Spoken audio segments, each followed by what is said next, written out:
Welcome to Learning with UNP. In this session of Python for data science, we are going to understand about string methods that includes understanding about find, starts with, ends with, capitalize, index, isalpha, isdigit, and finally islower, isupper. Let's begin with understanding about string methods. String methods in Python are built-in functions that you can call on string objects to perform various operations. These methods provide a wide range of functionalities for manipulating and processing strings. String methods in Python are like tools in a toolbox for working with text. Whenever you need to change the case of letters, find substrings, split strings, or replace characters, there's likely a string method to help you do it efficiently. Here are some important string methods. First comes find. The find method is used to locate the first occurrence of a specified substring within a string. It returns the lowest index at which the substring is found. If the substring is not found, it returns -1. This method is particularly useful for searching within the strings and extracting substrings based on their positions. This line finds the index of first occurrence of a specified substring within the string myString and assigns it to the variable index. Let's look at the pseudocode representation of it as a summary of how to do it. To find a substring within a string, you start by having the string stored as myString. Then you determine the substring you are looking for. Using the find method on myString, you specify the substring to locate. If found, the method returns the lowest index of the substring. Otherwise, it returns 1. Finally, you store the index in a variable named index. This process allows you to efficiently search for substrings within strings in Python. Here are two examples demonstrating find method. In the first example, the string hello students is assigned to the variable myString. Then find method is used to locate the substring students within myString. The index of first occurrence of students in myString is then printed. Let's execute and check. So the index of first occurrence of students in myString is 7, which is printed. In the second example, the string hello students is assigned to the variable myString. Then the find method is used to locate the substring welcome within myString. Since welcome is not found within the string, this method returns -1. Let's execute and check. Since we don't have the word welcome in the string, it returned -1. Second comes starts with. The starts with method checks if a string begins with a specified prefix. It returns true if the string starts with the given prefix and false otherwise. This method is useful for validating the initial characters of a string, such as verifying file extensions, checking input formats, or filtering data. This line checks if the string myString starts with specific index. It results a boolean value, true if it does, false otherwise, and is assigned to the new variable result. Let's look at the pseudocode representation of it as a summary of how to do it. To check if a string begins with a specific prefix, you start by having the string saved as myString. Then you decide on the prefix you want to check. Using the starts with method on myString, you specify the prefix to examine. If the string starts with the prefix, the method returns true. Otherwise, it returns false. Finally, you store this result in a variable named result. This approach enables you to efficiently determine whether a string begins with a particular prefix in Python. In this example, the string hello students is assigned to the variable myString. Then starts with method is used to check if myString starts with the prefix hello. Since hello is indeed the beginning of the string hello students, it results true. Let's execute and check. As discussed, the output is true. Third comes endswith. Similar to starts with, the endswith method checks if a string ends with a specified suffix. It returns true if the string ends with the given suffix and false otherwise. This method is often used to check file types, validate URL endings, or filter strings based on their terminal characters. This line checks if the string my string ends with a specified suffix. It results a boolean value, true if it does, false otherwise, and assigned to a new variable result. Let's look at the pseudocode representation of it as a summary of how to do it. To check if a string ends with a specific suffix, you begin with having the string stored as myString. Then you decide on the suffix you want to check. Employing the endswith method on myString, you specify the suffix to examine. If the string ends with the suffix, the method returns true. Otherwise, it returns false. Lastly, you store this result in a variable named result. This approach allows you to effectively determine whether a string ends with a particular suffix in Python. Here are examples demonstrating endswith method. In the first example, the string hello students is assigned to the variable myString. Then endswith method is used to check if myString ends with the suffix students. Since students is indeed the ending of myString, the result is true, which is then printed. Let's execute and check. As discussed, the result is true. In the second example, the same process is repeated, but this time the suffix checked is student. Since student is not the ending of my string, the result is false. Let's execute and check. As discussed, it gives false. Here you all might think we have student, we have hello students.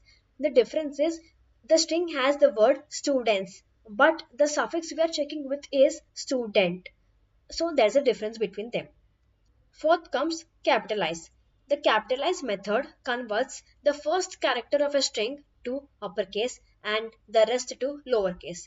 This is useful for normalizing text input, ensuring consistent capitalization for names, titles, and sentences. This line of code capitalizes the first letter of string stored in myString, assigning the modified string to capitalized string. Let's look at the pseudocode representation of it as a summary of how to do it. To capitalize the first letter of a string, you start by having the string stored as myString. Then you use the capitalize method on myString, which transforms the first character to uppercase and the rest to lowercase. This method creates a new string with the modifications. Finally, you save this modified string in a new variable named capitalized string. This process ensures that the first letter of string is capitalized while the rest remain in lowercase. In this example, the string hello students is assigned to the variable myString. Then the capitalize method is applied to myString, resulting in first letter being capitalized and the rest of the letters in lowercase. The modified string is stored in the variable capitalized string. When printed, it prints the output. Let's execute and check. The first letter is modified into capital letter while the rest remain lowercase letters. Fifth comes index. The index method is similar to find, but instead of returning -1 when the substring is not found, it raises a value error. It returns the lowest index where the specified substring is found. This method is useful when you need to ensure the presence of a substring and handle the case where it is not found explicitly. This line of code finds the index of first occurrence of a specified substring within the string myString and assign it to the variable index. Let's look at the pseudocode representation of it as a summary of how to do it. To find the index of a substring within a string, you start by having the string stored as myString. Then you specify the substring you want to find within myString. Using the index method on myString, you provide the substring to search for. If the substring is found, the method returns the lowest index of the substring. However, if the substring is not found, this method raises a value error. This approach allows you to efficiently locate substrings within strings in Python, but it's important to handle potential errors if the substring is not present. In this example, the string hello students is assigned to the variable myString.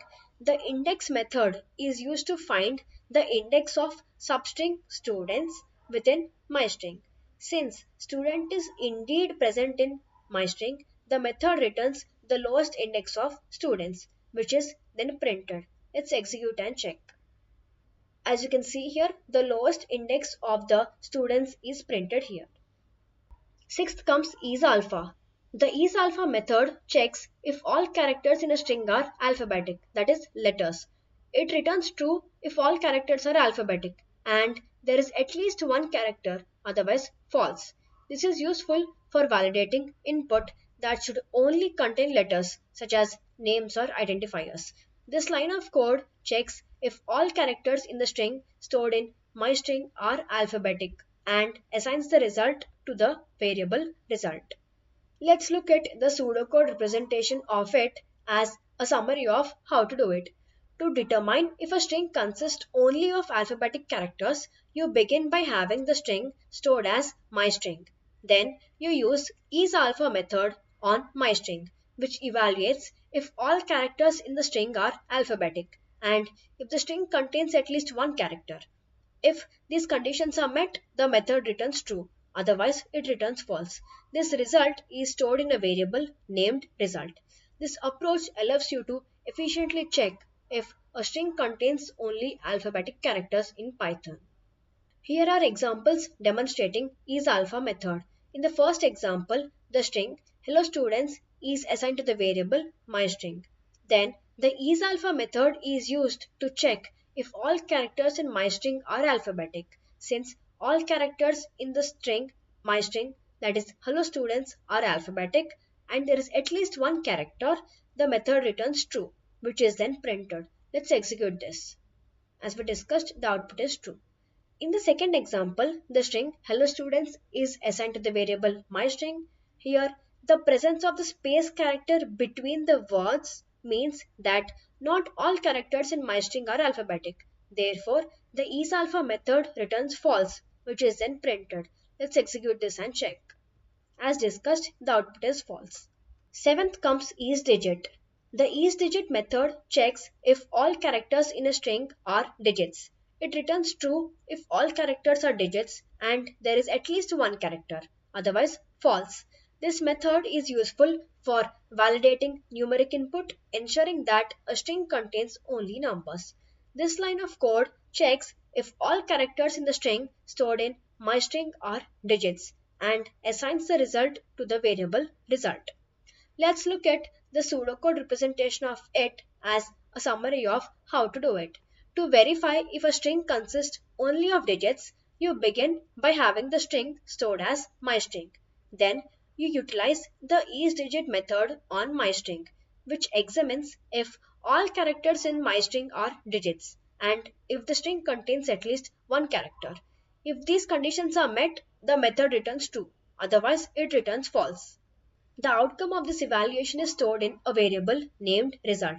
This method offers a straightforward means of determining whether a string contains only numeric characters in Python. Here are examples demonstrating isdigit method. In the first example, the string 12345 is assigned to the variable myString. Then isdigit method is used to check if all characters in myString are digits. Since all characters in myString are digits, that is 12345, and there is at least one character, the method returns true, which is then printed. Let's execute this and check. As discussed, the output is true. In the second example, the string 12345 is assigned to myString. However, since there are non-digit characters, that is spaces, present in myString, the isdigit method returns false, which is then printed. Let's execute this and check.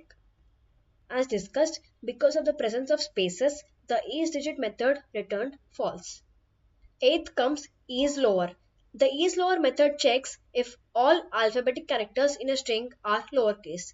It returns true if all alphabetic characters are lowercase and there at least one alphabetic character, otherwise false. This method is helpful for verifying or enforcing text case rules. This line of code checks if all characters in the string stored in myString are lowercase letters and assigns the result to the variable result. Let's look at the pseudocode representation of it as a summary of how to do it. To check if a string consists only of lowercase letters, you start by having the string stored as myString. Subsequently, you apply islower method on myString, which examines whether all characters in the string are lowercase letters and if the string contains at least one character. If the conditions are met, the method returns true, otherwise it returns false. The outcome of this assessment is then stored in the variable named result. This method provides a straightforward approach to determine if a string is entirely composed of lowercase letters in Python. In this example, the string hello is assigned to the variable myString. Then isLower method is used to check if all characters in myString are lowercase letters. Since all characters in the string are lowercase letters and there is at least one character present, the method returns true, which is then printed. Let's execute this. As discussed, it returned true. Finally, the ninth one and the last one is isupper. The isupper method checks if all alphabetic characters in a string are uppercase. It returns true if all alphabetic characters are uppercase and there is at least one alphabetic character, otherwise false. This is useful for scenarios where uppercase text is required, such as acronyms or shouting in text. This line of code checks if all characters in the string stored in myString are uppercase letters and assigns the result to the variable result. Let's look at the pseudocode representation of it as a summary of how to do it. To determine if a string comprises only uppercase letters, you begin by having the string stored as myString. Then you apply isUpper method on myString, which evaluates whether all characters in the string are uppercase letters and if the string contains at least one character. If these conditions are met, the method returns true, otherwise it returns false. The outcome of this evaluation is then stored in a variable named result. This method provides a straightforward way of determining if a string consists entirely of uppercase letters in Python. In this example, the string hello is assigned to the variable myString. Then isUpper method is applied to check if all characters in myString are uppercase letters. Since all characters in myString are uppercase letters and there is at least one character present, the method returns true, which is then printed. Let's execute and check. As discussed, the output is true. This is all about today's lecture. See you in the next lecture. Thank you.